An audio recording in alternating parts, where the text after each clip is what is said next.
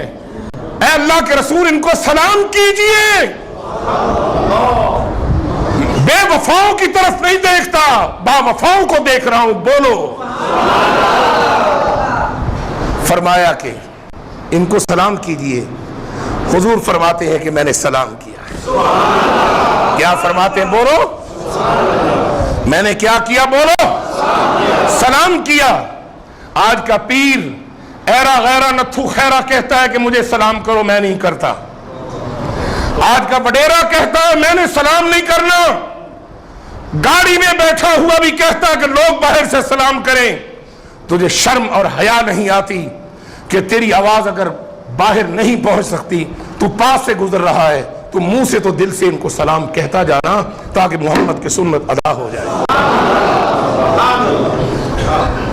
حضور فرماتے ہیں اب ہوشیار رہو گے، ورنہ پھر میرے پاس دوسرا آپشن ہے.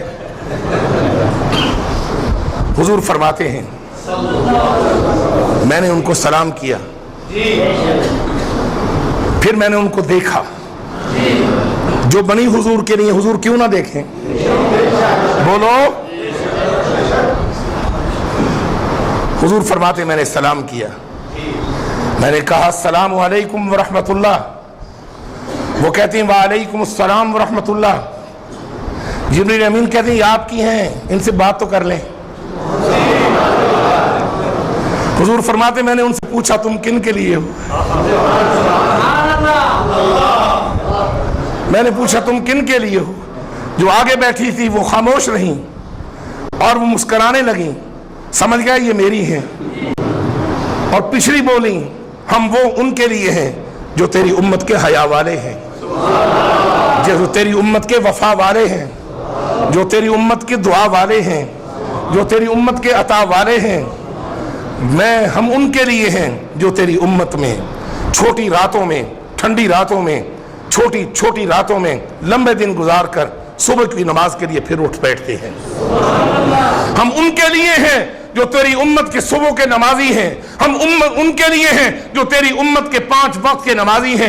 ہم ان کے لیے ہیں جو تیری امت کے شہید ہیں. ہم ان کے لیے ہیں جو تیری امت کے عالم ہیں. ہم ان کے لیے ہیں جو تیری امت کے مجاہد ہیں. ہم ان کے لیے ہیں جو تیری امت کے دین کی دعوت کو لے کر چلا کرتے ہیں. اللہ کے رسول فرماتے ہیں اے حورو تم نے سچ کہا.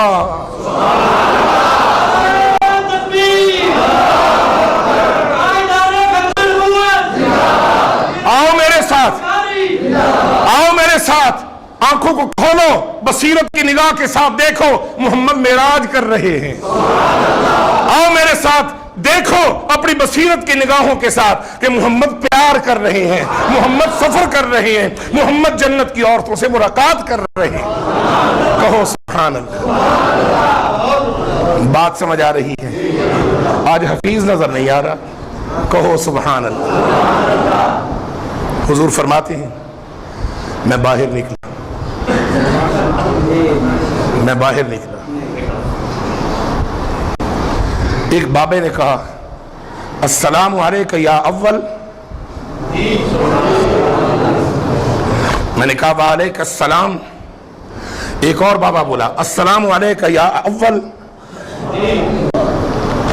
آپ فرماتے ہیں میں سنتا رہا. کہتا السلام علیکہ یا آخر. میں نے کہا وعلیکہ السلام. ایک تیسرا بابا بولا السلام علیکہ یا اول، السلام علیکہ یا آخر، السلام علیکہ یا حاشر. میں نے جواب دیا. میں نے پوچھا یہ کون ہے؟ کہا یہ پہلے حضرت آدم علیہ السلام ہے. میں نے کہا یہ کون ہے؟ کہنے لگے یہ ابراہیم خلیل اللہ ہے. میں نے کہا یہ کون ہے؟ کہنے لگے یہ موسیٰ کلیم اللہ ہے. کہو سبحان اللہ. میں نے پوچھا کہ وہاں بھی تو تھے، یہاں بھی ہیں. وہاں بھی تھے، یہاں بھی ہیں. میں نے پہچانا کیوں نہیں؟ وہاں اور چہرہ تھا، یہاں اور چہرہ ہے وہی آدم، ہے وہی ابراہیم، ہے وہی اسماعیل، ہے وہی موسیٰ کریم اللہ۔ یہ راز کیا ہے؟ لیکن آج نہیں بتاؤں گا، آج نہیں بتاؤں گا، آگے چل کے بتاؤں گا، ضرور بتاؤں گا۔ کہو سبحان۔ چلیں آگے، چلو گے، معراج دیکھو گے، کملی والے کی شان کا نظارہ کرو گے، تیار ہو؟ رسول اللہ فرماتے ہیں میں آگے گیا، ایک بڈھا کھوسٹ، چہرے پر جھریاں، ماس لٹکا ہوا، بال پرا گندا، میلے، مجھے کہتا ہے محمد مصطفیٰ، یا رسول اللہ، یا محمد، اسمع قولی، میری بات کو سن۔ جبریل امین کہتا ادھر نہیں دیکھنا، چلیں، اس کی جواب بھی نہیں دینا۔ میں آگے گیا، ایک بڑھیا کھڑی ہے، گندے بال، بکھرے ہوئے، گھٹا پڑا ہوا، خاک آلود، چہرے پر جھریاں، پرانی مائی کھڑی تھی، کہتی یا محمد، دیپال پوریو، دور دور سے آنے والوں تم بھی سنو، کبھی بھی تم یا محمد نہ کہنا، یہ بے ادبی ہے۔ اللہ تو کہتا ہے یا ایھا المزمل، اللہ تو کہتا ہے یا ایھا المدثر، اللہ تو کہتا ہے یا ایھا الرسول، اللہ تو کہتا ہے یا ایھا النبی، اللہ کہتا ہے یا محمد نہ کہنا۔ ان کی قوم یہودی یا موسیٰ کہتی تھی، قوم بنی اسرائیل یا عیسیٰ کہتی تھی، قوم بنی اسرائیل یا زکریا کہتی تھی۔ اوہ لوگوں، میرے محمد کو تم بھی یا محمد کہو گے، بے ادب نہ بن جانا۔ میں خدا بھی پیار سے کہتا ہوں یا ایھا الرسول، تم کو بھی یا قبول؟ کہو سبحان اللہ۔ حضور فرماتے ہیں بڑھیا نے آواز لگائی، آواز لگائی، جبریل امین کہتے ہیں حضور نہ اس کی بات سننی ہے نہ اس کی طرف دیکھنا ہے، آگے چل۔ میں نے پوچھا یہ بوڑھا کون تھا؟ کہنے لگے یہ ابلیس تھا۔ یہ کیا ہے؟ یہ ابلیس تھا، یہ بڑا خبیث ہے، یہ بڑا لعین ہے، اللہ کی طرف سے مردود ہے۔